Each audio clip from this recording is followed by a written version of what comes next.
신화 속에 감추어진 한민족 역사, 환인의 서자 환웅과 단군민족의 뿌리. 오늘날 반만년 역사를 자랑하는 단군민족의 실체를 두고 여러 가지 학설과 논란이 많다. 이 땅에 살기 시작한 단군민족의 뿌리 역사를 제대로 알려면 삼국유사의 전하는 단군왕검 이전 하늘에서 내려왔다는 환인의 서자 환웅의 정체를 바로 아는 것이 중요하다. 그의 정체를 밝히는 순간 한민족의 뿌리 역사는 백일하에 드러나게 될 것이다.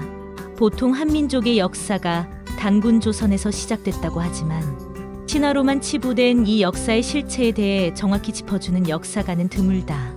어떤 이들은 환인의 서자 환웅이 한민족의 시원이라 말하면서도 하늘에서 내려왔다는 표현만 반복할 뿐 신화적 배경에 대한 구체적인 설명을 하지 못하고 있다. 단군의 역사를 바로 알기 위해서는 서자 환웅이 내려온 하늘의 역사를 밝혀야 한다. 이들은 하늘에서 내려온 신적 존재가 아니라 이미 문자와 율법을 가진 문명국의 사람들이었다. 환웅의 실체를 밝히는 것은 뜬구름 잡는 이야기처럼 들릴 수 있으나 그가 살았던 하늘이 단순히 공중을 의미하는 것이 아니라 한민족의 정신적 뿌리가 되는 전통 사상과 삼신, 하나님을 숭배했던 종교적 배경 속에서 연구된다면 반드시 같은 문화를 가진 민족을 찾을 수 있을 것이며 그 속에서 숨겨진 하늘나라 역사와 신화의 주인공을 발견하게 될 것이다.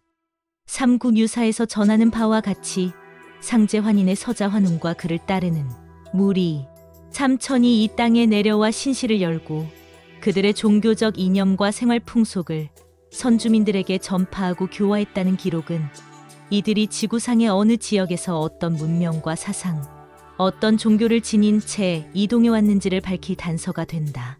신화로부터 시작된 인류와 우주의 기원. 인간은 자신과 신에 대하여 잘 알고 있다고 생각하지만 실제로는 신과 인간의 본질조차 알지 못하고 있다. 이런 상태에서는 우주가 언제 어떻게 생겨났는지도 알 수 없다. 인류의 모든 역사는 신화에서 시작되었으며 현대의 진화론이나 빅뱅 이론조차도 하나의 가정된 역사에 불과하다. 결국 우주의 기원 문제는 아직 밝혀지지 않은 미지의 학문이다. 따라서 인간과 신의 정의를 바르게 알아야 인류사는 물론 한민족의 뿌리 역사도 바로 알 수 있다. 한민족의 전통 사상에는 삼신사상, 사람이 곧 하나님이라는 인내천 사상, 그리고 홍익인간의 사상이 있다. 이러한 사상은 세계적으로도 유사한 종교적 개념과 맞닿아 있다. 성경 역시 사람이 하나님의 자녀요, 신이라고 말하고 있다. 이러한 관점에서 보면 상제환인의 서자 환웅의 정체성을 성경이라는 영적 문서 속에서 찾아볼 수 있다. 환웅의 신화는 단순히 고대인의 상상력이 아니라 신과 인간, 우주와 생명에 대한 깊은 통찰을 담고 있다. 단군과 고대 영웅들의 실존성에 대한 고찰. 일부 기독교인들은 단군을 신화 속 인물이라 주장하며 그 존재를 부정하지만 정작 성경도 창세기부터 신화의 형태로 시작한다. 그리스와 로마의 역사도 신들로부터 유래되었으며 예수나 고주몽, 박혁거세, 김알지 같은 인물들 역시 신화적 요소를 포함하고 있지만 아무도 그들이 실존하지 않았다고 부정하지 않는다.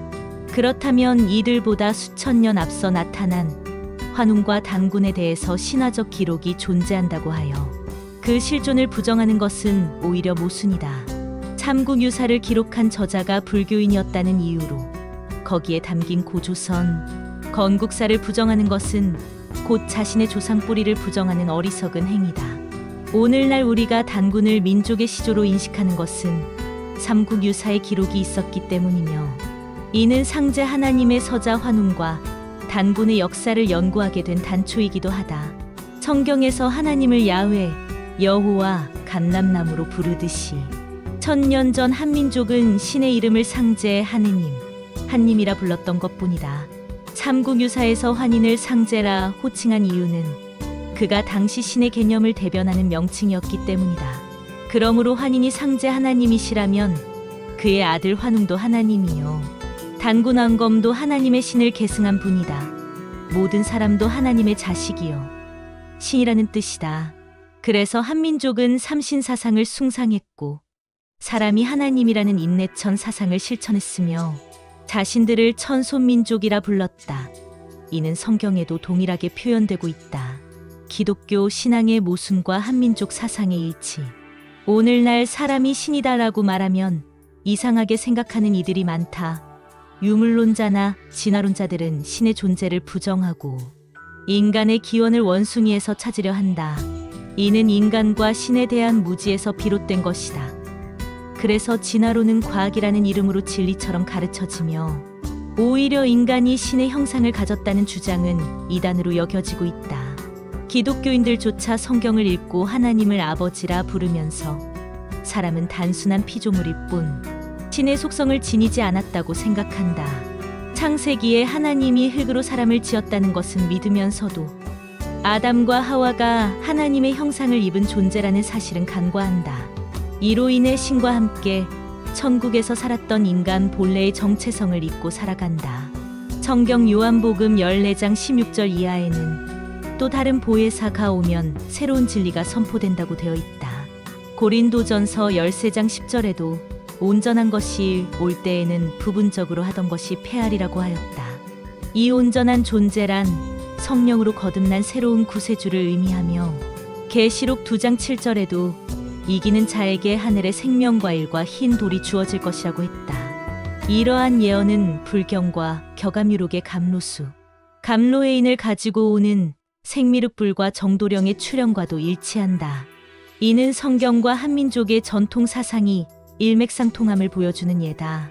결국 성경은 사람을 통해 하나님의 신적 역사가 이루어질 것을 예언하고 있으며 사람이 곧 하나님의 자녀요 신임을 명확히 밝히고 있다.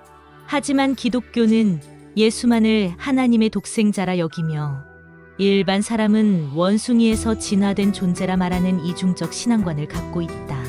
이러한 이념의 충돌 속에서 진화론이 진리인 것처럼 받아들여진 이유는 결국 성경의 부분만 믿는 반쪽 신앙의 결과인 것이다. 감사합니다.